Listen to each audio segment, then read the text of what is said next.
Eits, kalau biasanya sih gampang aja tangkap indukan ini dengan kondisi air surut. Tapi kali ini, Aye kudu tangkep pas air kolamnya masih dalam kondisi normal. Waduh. Aye sekarang lagi ada di kolam ikan mas ya. Ikan mas sinyonya, ikan sinyonya. Jadi Aye mau nangkep dengan tangan kosong ukuran yang jumbo. Yang terutama itu indukan karena kita akan pisahkan untuk dipijah. Nah, untuk cara menangkapnya adalah harus tangan kosong. Nah, itu yang bikin jadi Aye penasaran buat coba. Apakah Aye bisa? Ayo, mulai dari sekarang aja. Pas Aye mulai jalan di dalam kolam, lumpur langsung naik dan bikin pandangan ke dalam kolam jadi kabur. Jadinya, tangan Aye kudu ngeraba tanpa tahu di mana ikannya sembunyi. Dalam kondisi air keruh, Aye cuman bisa nandain pas ngeliat garis punggung si ikan pas sedikit muncul ke permukaan.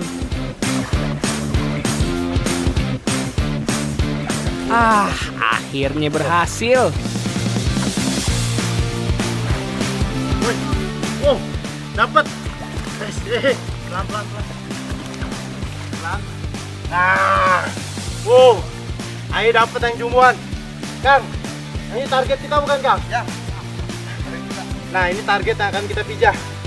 Bukan cuman berat, pas berontak tenaganya juga gede banget. Yeay, berhasil. Mau takut? Minggir. Lihat sendiri kan, ikannya gede bener. Rasanya kayak ngegendong bayi.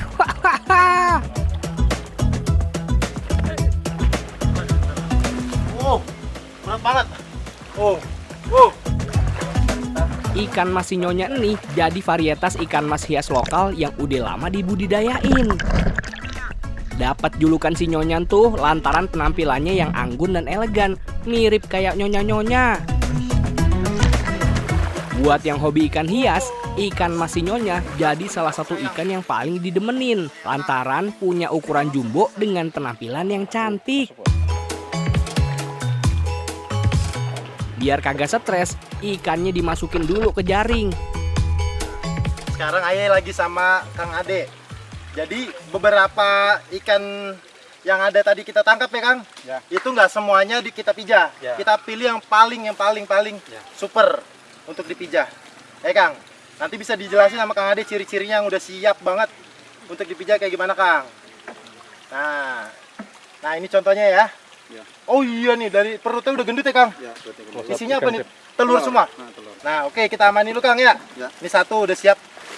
Nah, tadi ada yang paling gede banget.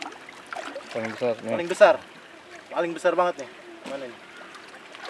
Wow, ini dia jumbonya. Wah ini mah no debat Kang, udah pasti udah siap. Nah lihat nih ciri-cirinya ikan sinyonya ya. Ini yang udah paling jumbo kayak gini. Dia matanya nggak kelihatan. Woi.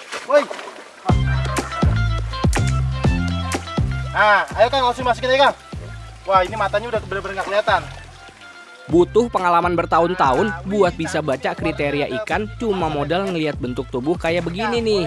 Kalau salah pilih, hasil pemijahannya bisa gagal. Yang lain yang udah kita tangkap dilepas lagi ya Kang ya. Dilepas lagi karena kita cukup 3 aja yang dipijah. Meanwhile, sebelum ikan mas sinyonya dilepas, kolam pemijahan kudu disiapin dulu. Nah, sekarang yang ada di tangan Aye ini namanya kakaban. Kakaban ini tempat buat si ikan itu bertelur ya.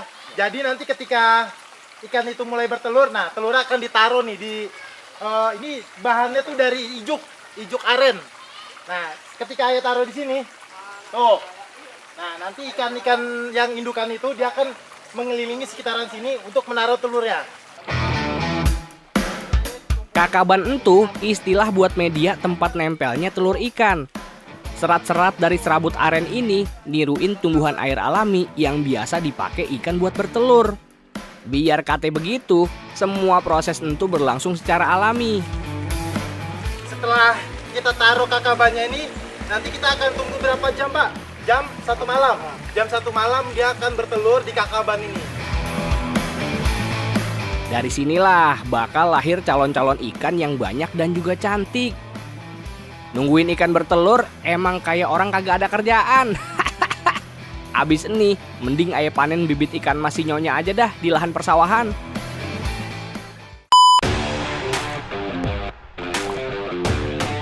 Jadi ayah sekarang lagi proses penangkapan bibit-bibit ikan ini ya, sinyonya.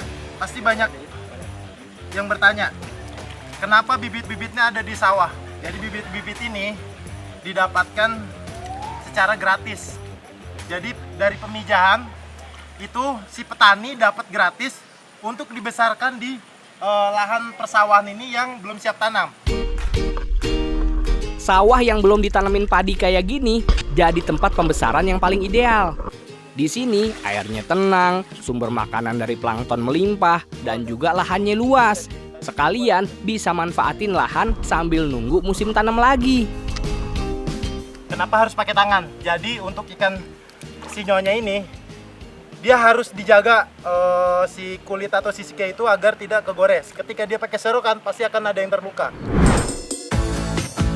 Waktu panen ikan hias ini kagak bisa sembarangan, wajib dilakuin pagi atau sore hari. Ketika suhu udaranya lebih teduh dan ikan kagak gampang stres pas dipindahin. Biar ikannya tetap seger, baby ikan mas sinyonya ini lanjut ayah kemas ke dalam plastik berisi air ame oksigen tambahan. Dari sini, bibit ikan mas sinyonya terus nyebar ke berbagai wilayah di daerah Banten, Jawa Barat, dan Jakarta. Setelah ini kita akan bawa ke kolam pembesaran ya Kang ya. Tapi nggak tutup kemungkinan ketika ada orang mau beli bibitnya pun boleh Kang. Boleh untuk dibesarkan di rumah. Ayo Kang, kita buru-buru langsung taruh kolam.